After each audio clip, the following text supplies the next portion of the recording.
Hello, folks. My, I'm the happiest man in the world. Yes, sir, I am the proud father of the 9-pound bouncy baby boy. And oh boy, what a boy. He has beautiful hair, beautiful eyes, beautiful arms, beautiful legs, and balls all night long. How that kid does cry.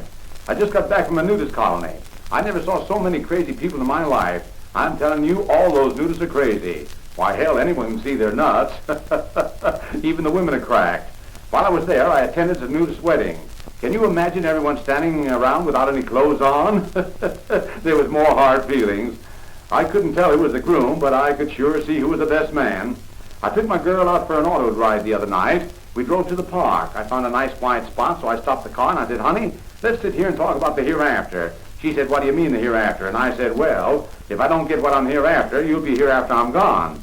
That made her mad. She jumped out of the car and started to run through the park. So I started to chase her. She ran through some bushes. I was right behind her when all of a sudden the funniest thing happened. I stepped in some guy's back. I heard a woman say thank you. Well, anyway, I finally caught up with my girl and I said, honey, I'm sorry. I didn't mean what I said. Let's lie down in the grass and rest. So we did. Along came a park policeman with a big flashlight. He put the light right on us and said, hey, what are you doing down there? I said, nothing, officer. Then he said, well, hell, get up and hold the light for me. So my girl and I went back to the car and started for home.